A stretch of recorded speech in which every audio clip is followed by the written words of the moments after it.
टीएमवीयू में पूछा गया रिमांड इंटीग्रल पर एक बहुत ही इम्पोर्टेंट क्वेश्चन है ये, इसको हम सॉल्व करेंगे। तो इस ये ऑब्जेक्टिव में भी इस तरह का क्वेश्चन पूछा जा सकता है कि जैसे हम एफ एक्स का वैल्यू हम cos x रखें तो ये क्या हो जाएगा, तो ये रिजल्ट पर हम पुट करेंगे तो π/2 इंटू cos 0 हो जाएगा। तो यानी क्या हो जाएगा, cos 0 का वैल्यू 1 तो इंटू π/2 तो यानी क्या हो जाएगा π/2। तो इस कारण से ये बहुत ही इम्पोर्टेंट रिजल्ट बन जाता है। तो इस रिजल्ट को याद रखिएगा, क्योंकि ऑब्जेक्टिव में इस तरह का क्वेश्चन अगर दे तो हम इस रिजल्ट को डायरेक्ट पुट करके हम आंसर निकाल सकते हैं।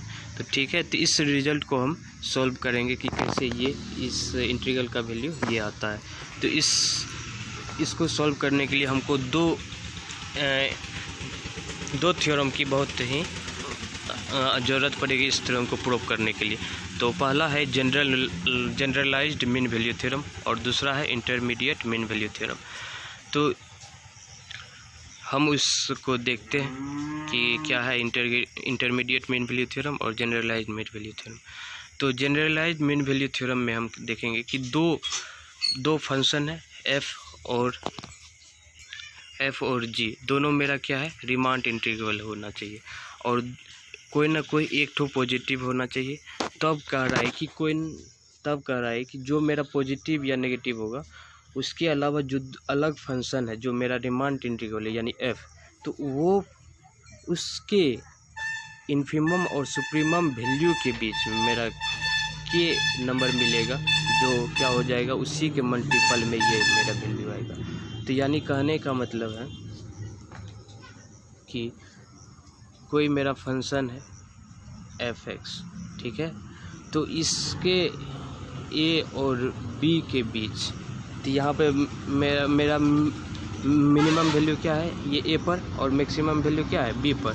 तो यानी ए और बी के बीच में कोई न मान लीजिए यहाँ पर के मेरा वो नंबर मिल गया जो जी एक्स के मल्टीपल में इसका वैल्यू देगा, ठीक है। तो ये हम समझ गए कि जनरलाइज्ड मीन वैल्यू का स्टेटमेंट क्या कहता है कि दो मेरा फंक्शन जो है मेरा रिमांड इंटीग्रल होना चाहिए, एक पॉजिटिव होना चाहिए और पॉजिटिव के अलावा जो फंक्शन है उसका जो उसके सुप्रीमम और इन्फिमम वैल्यू के बीच में कोई ना कोई एक नंबर मिलेगा जो उसके मल्टीपल में होगा।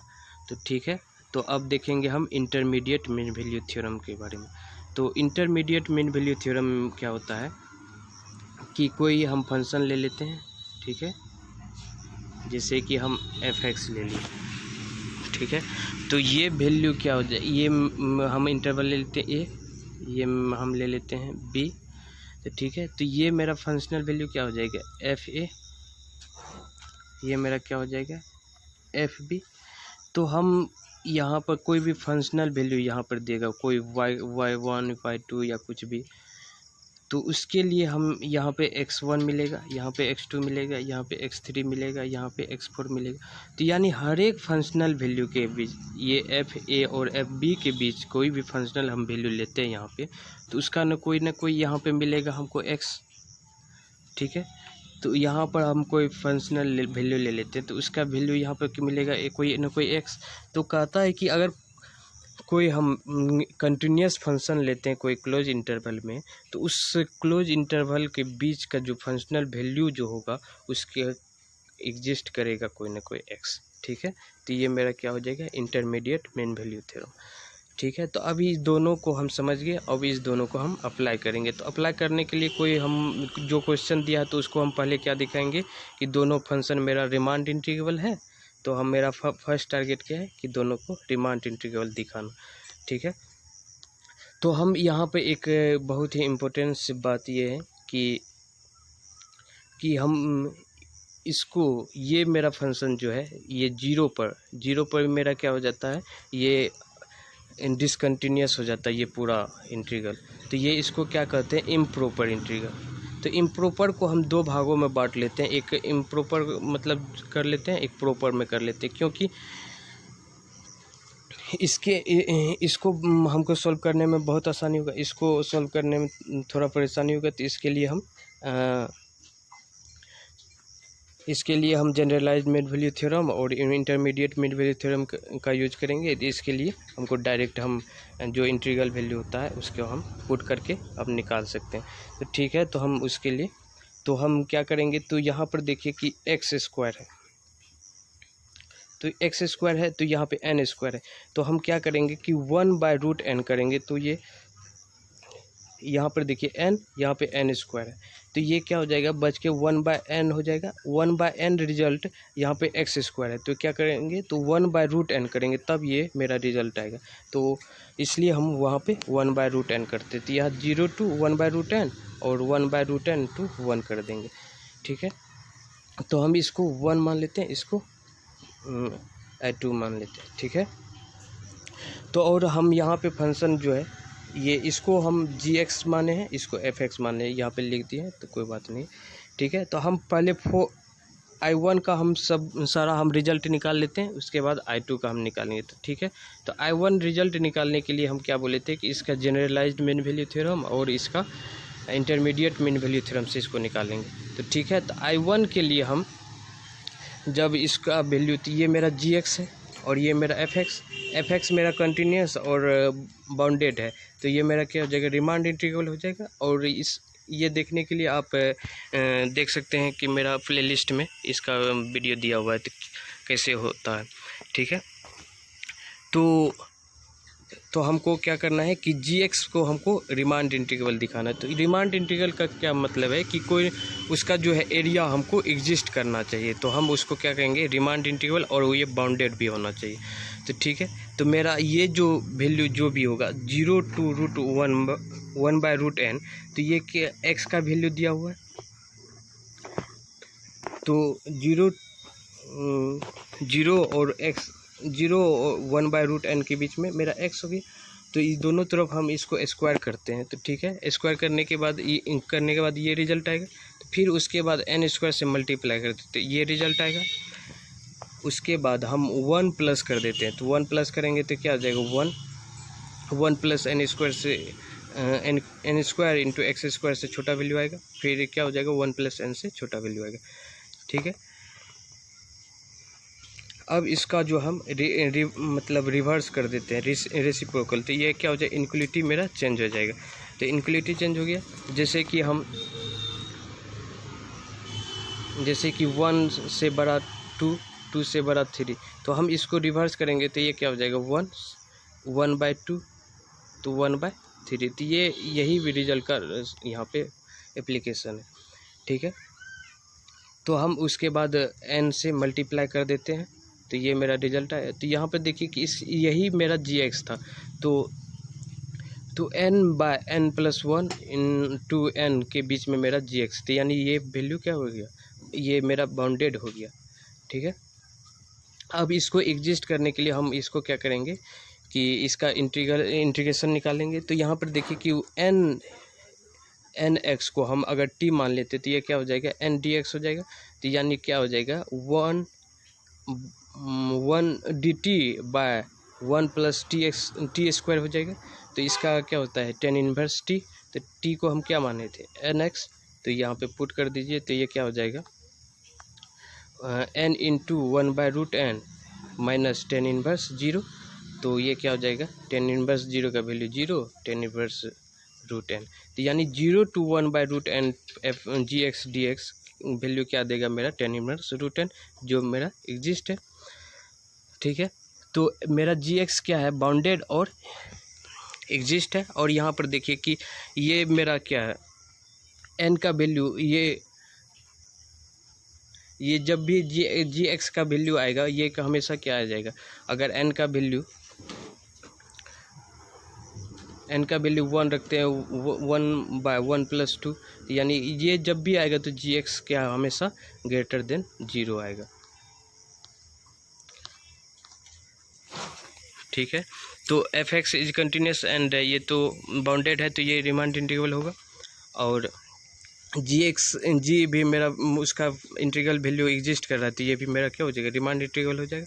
और gx मेरा ग्रेटर देन 0, तो हम इसका एप्लीकेशन हम कर सकते हैं। तो हमको के कोई ना कोई मिल जाएगा और इंटू क्या हो जाएगा, gx × dx। तो इसका वैल्यू हम निकाले हैं tan इनवर्स √n। ठीक है। तो ये I1 का मेरा वैल्यू आ गया। अब हम देखते हैं कि I2 का हम यहाँ पे I2 का वैल्यू निकालने से पहले इसका के का जो क्या वैल्यू आएगा उसके बारे में हम इंटरमीडिएट मीन वैल्यू थ्योरम से निकालेंगे। क्योंकि देखिए यहाँ पे fx ये है, तो k का वैल्यू कोई ना कोई हमको ये मान लीजिए k का वैल्यू है, ठीक है।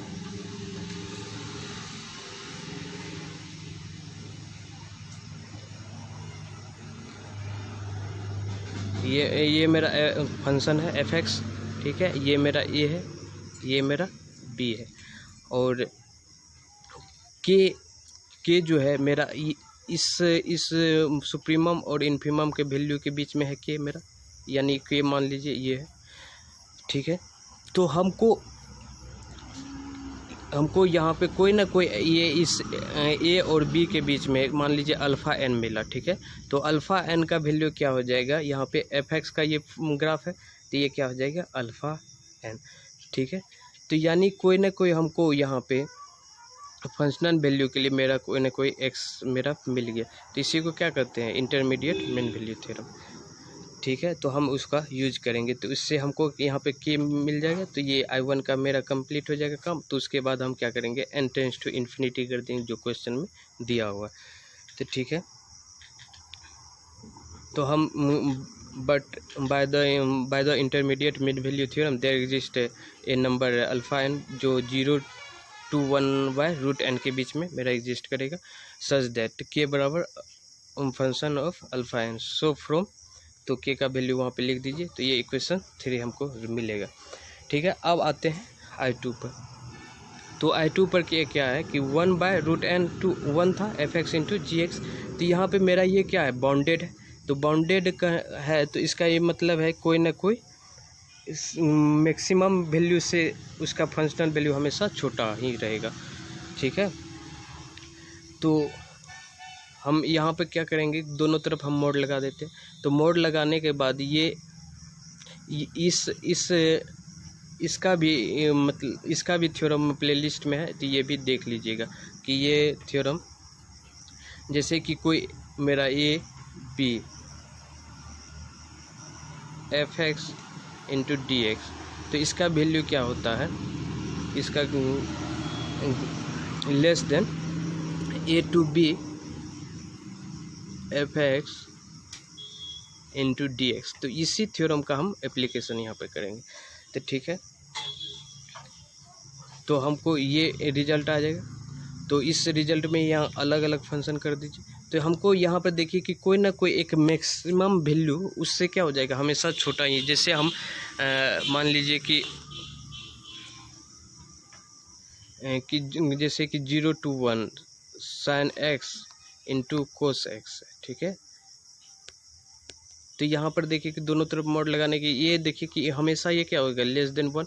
ये कोस एक्स मत लीजिए, या इसके जगह पे कुछ और ले लीजिए, जैसे कि 0 to 1 sin x into x ले लीजिए।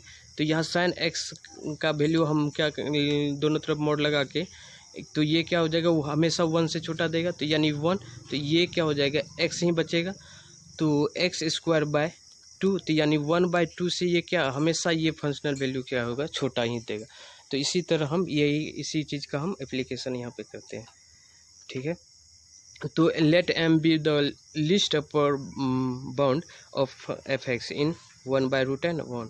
तो यानी लिस्ट अपर बाउंड को क्या कहते हैं सुप्रीमम वैल्यू, यानी इसको रियल एनालिसिस में इसको इन्फीमम कहा जाता है। तो इस m जो है उस फंक्शन इस 1/√n 1 के बीच में ये सबसे बड़ा वैल्यू होगा, ठीक है। तो इससे क्या होगा हमेशा हमेशा ये सब वैल्यू क्या होगा छोटा ही होगा। तो हम वहाँ पे m का वैल्यू यहाँ पे पुट कर देते हैं। तो m का वैल्यू पुट करने के बाद ये मेरा कोई फिक्स वैल्यू है, तो इसको बाहर निकाल लीजिए, और 1/√n to 1 into n/1 + n² x² into dx, ठीक है। तो अब इसको उसी तरह nx को हम t मान लेते हैं, तो इस तरह से रिजल्ट आएगा ये। तो इसको पुट कर दीजिए, ठीक है। तो हम वहाँ पर देखे थे कि n टेंस टू इन्फिनिटी क्या हुआ था, तो इसको भी n टेंस टू इन्फिनिटी करेंगे तो ये क्या हो जाएगा, n टेंस टू इन्फिनिटी करेंगे तो ये मेरा π/2 होगा, ये भी मेरा π/2 होगा, तो ये क्या हो जाएगा 0। तो हम देखते हैं कि I2 का वैल्यू क्या है, n टेंस टू इन्फिनिटी करेंगे 0 से लेस है। तो हम जानते हैं कि एरिया हमेशा क्या होता है, पॉजिटिव ही होता है। तो यानी क्या हो जाएगा, या 0 होगा या 0 से बड़ा होगा। तो यानी ये क्या हो गया, ये इसका वैल्यू 0 हो गया। तो हम यहाँ पे इसका वैल्यू 0 लिख देंगे।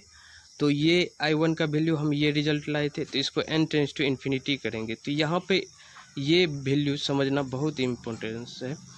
तो अगर कोई फंक्शन मेरा कंटिन्यूअस है, ठीक है, अगर कोई फंक्शन मेरा कंटिन्यूअस है तो हम इसका जो लिमिट का जो वैल्यू है इसके अंदर कर देते हैं। अगर ये मेरा कंटिन्यूअस, अगर ये फंक्शन नहीं रहता तो हम इसका वैल्यू इस तरह से हम नहीं कर सकते हैं। तो ठीक है, तो अगर यहाँ पर देखिए कि ये जो है अल्फ़ा n, तो ये फंक्शन मेरा क्या था कि ये 0 to 1 के बीच में मेरा कंटिन्यूअस है, ठीक है। तो यहाँ पे कोई ना कोई यहाँ पे अल्फ़ा n मिला होगा 0 to 1 के बीच में। तो ये वैल्यू क्या हो सकता है, या 1/2 हो सकता है, या 1/3 हो सकता है, मतलब या 1/4 हो सकता है, या 1/5 हो सकता है, कुछ भी हो सकता है, लेकिन 1/ कुछ समथिंग में ही होगा। तो यानी 1/समथिंग, यानी ये मान लीजिए वो समथिंग को उसके पावर n कर दीजिए, ठीक है।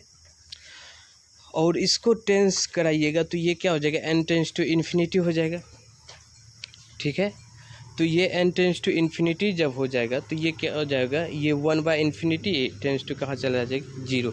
अगर n टेंस टू इन्फिनिटी हो जाएगा तो ये कहाँ चला जाएगा 0, क्योंकि 1/इन्फिनिटी का वैल्यू क्या हो जाता है 0 हो जाता है। तो इसी चलते यहाँ पे क्या हो जाएगा f0, और tan इनवर्स का वैल्यू क्या होता है π/2। तो इस तरह से हम ये रिजल्ट को हम निकाल सकते हैं, ठीक है। तो यही मेरा रिजल्ट निकालना था। तो थैंक्स।